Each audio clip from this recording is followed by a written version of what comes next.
নমস্কার বন্ধুরা, সবাই নিশ্চয়ই ভালো আছেন। আমার আর একটা নতুন ব্লগে সবাইকে স্বাগতম।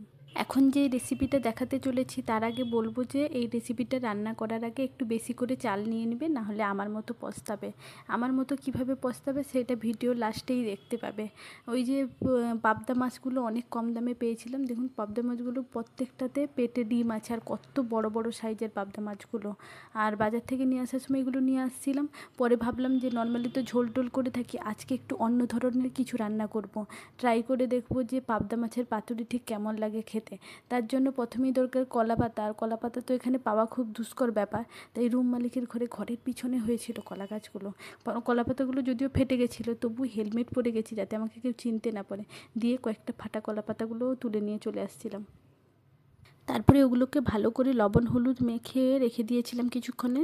তারপরে একটা মিক্সির মধ্যে পোস্ত আর সর্ষে নিয়ে ভালো করে পেস্ট করে নেব। এটা ভাববেন না যে আবার পাবদা মাছের পাতুরিতে রসুন দিব। এটা হলো কচু পাতা নিয়ে আসছিলাম, কচু পাতা রান্না করব, তো তার জন্যই রসুনগুলো ছাড়াচ্ছিলাম। তারপরে লঙ্কাগুলো ভালো করে ছাড়িয়ে নিব। এবার মিক্সির মধ্যে যে পোস্ত আর সর্ষে পেস্টটা করে রেখেছিলাম ওর মধ্যেই লঙ্কা আর অল্প পরিমাণ টক দই দিয়ে দেবে। টক দইটা আমার কাছে ছিল, আমি মাথায় দেওয়ার জন্য নিয়ে আসছিলাম, তাই ভাবলাম যে অল্প দিয়ে দিই, না থাকলে দেওয়ার কোনো প্রয়োজন নেই। সব কিছু দিয়ে আর একবার ভালো করে পেস্ট করে নেব। বেশি জল দিবেন না কিন্তু, আমি তো প্রথমে বুঝতে পারিনি পরিমাণটা, তার জন্য দেখছেন কেমন পাতলা পাতলা হয়ে গেছে। আর একটু থিকই হলে আরও ভালো হয়, আরও বেশি করে একটু সর্ষে আর পোস্ত দিলে তো আরও বেশি থিকি হতো। তারপরে একে একে করে গুঁড়ো মশলা, লঙ্কার গুঁড়ো, জিরের গুঁড়ো, ধনের গুঁড়ো, যাই যত কিছু গুঁড়ো ছিল সবগুলো দিয়ে ভালো করে ম্যারিনেট করে কিছুক্ষণের জন্য রেখে দেবো। আর এমন হ্যাবিট হয়ে গেছে পেঁয়াজ না দিলে কোনো তরকারিতে মানে তরকারি বলেই মনে হয় না, তার জন্য অল্প পরিমাণ পেঁয়াজ মিহি করে কুচিয়ে দিয়েছিলাম, ওগুলো দিয়েও ম্যারিনেট করে প্রায় 1 ঘন্টা মতো রেখে দিতে। এখানে যখন থাকি কত কিছু এক্সপেরিমেন্ট করে কত কিছু রান্না করি, পরে বাড়ি যখন যাই ভাবি বাড়িতে গিয়ে বাড়ির মানুষকে সবাইকে এইভাবে রান্না করে খাওয়াবো। বাড়ি গিয়ে আর খাওয়ানোও হয় না, আর টাবদা মাছ তো আমাদের ওইদিকে ওইভাবে পাওয়াও যায় না। তারপরে ওই কলা পাতাগুলোকে অল্প করে আঁচে সেঁকে নিব, তাহলে আর কি হবে, ওই পাবদা মাছগুলো দিয়ে যখন মুড়বো তখন আর ফেটে যাবে না আর কি। পাবদা এই যে ইয়েগুলো কলা পাতাগুলো দেখবেন কালার চেঞ্জ হয়ে যাচ্ছে কি সুন্দর। যখনই কালার চেঞ্জ হয়ে যাবে তখন বুঝতে হবে যে না, ভালোভাবে সেঁকা হয়ে যাচ্ছে।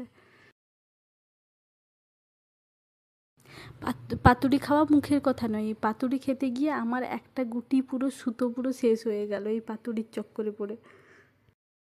এখন পাতুরিগুলোকে প্যাকেট করার পালা। প্রথমে বড় বড় দুটো কলা পাতা নিয়ে নিয়েছি, পরে আবার পরেরটা যখন মাখবো তখন দেখি আবার কলা পাতার কুলায় নেয়। তাই আমার মতো কখনো ভুল করবেন না, প্রথমটাতে বঞ্চ কম দিবেন, লাস্টে যাতে একটু কলা পাতা বেঁচে থাকে।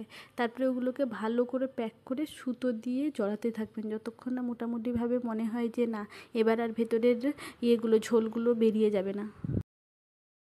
দেখছেন আমার কত বড় সুতোগুটিটা ছিল, পুরো শেষ হয়ে গেল। আর সুতোগুটিটা পুরো এই যে মাছের ঝোলটো লেগে গেলো, এটা তো আর কোনো জামা কাপড়ও সেলাই করতে পারবো না।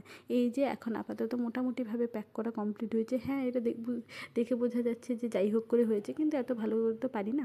তারপরে ফ্রাইং প্যানের মতো অল্প মাছ ভাজার তেলটা ছিল, আর এমনি নর্মাল তেল দিয়ে তারপরে দিয়ে এই পাতুরিগুলোকে সবগুলো দিয়ে ঢাকা দিয়ে অল্প অল্প অল্প একবারে খুব কম আঁচে কিছুক্ষণ রেখে দিতে লাগবে।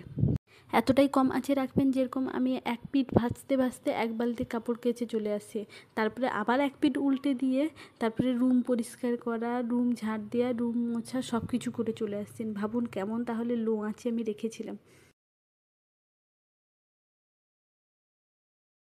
এখন হলো গরিবের রিভিউ দেওয়ার পালা। এই যে কচু শাকটা যেটা রান্না করছিলাম, এইটা ভালো হয়েছিল, দারুণ লাগছিল খেতে। 20 টাকায় অনেকগুলো কচু শাক পেয়েছিলাম, কিছু রেখে দিয়েছি আর কিছু রান্না করছি। বেশি করে লঙ্কা, রসুন আর পেঁয়াজ দিয়ে কচু শাকটা রান্না করেছিলাম, আর লেবু নিয়েছিলাম যদি কচু শাকটা চুলকায়। তারপরে এখন এই পাতুরিটা দেখুন, কিন্তু পাতুরিটা যখন মশলাটা মাখিয়েছিলাম ওর মধ্যে একটু হলুদ দেওয়া কম হয়ে গেছিলো, এর জন্য সাদা সাদা লাগছে একটু। সাদা সাদা লাগলেও টেস্টের সঙ্গে কোনো কিন্তু কম্প্রোমাইজ হয় না। দেখুন কী সুন্দরভাবে সেদ্ধ হয়েছে, আর স্বাদটাও জাস্ট দারুণ ছিল। আমি যে মানে নিজে রান্না করছি বলে বলছি না, আপনারাও একবার রান্না করে দেখবেন, দারুণ স্বাদ হয় কিন্তু। আমি আগে কখনো পাতুরি খাইনি, মানে অন্য মাছে ভেটকি মাছেরও পাতুরি খাইনি, পাবদা মাছের পাতুরিটা ফার্স্ট আমি রান্না করে খাচ্ছি, কিন্তু সত্যি দারুণ হয়েছিল। এবার বুঝতে পারছেন তো আমার তরকারিটা কেমন স্বাদ হয়েছিল, আর কেন বলছিলাম বেশি করে চাল নিতে। লাস্টে তো ভাত শেষ হয়ে গেছিলো, বসে বসে লেবুর খোসা খাচ্ছিলাম আর কলা পাতাগুলো চুষে চুষে খাচ্ছিলাম।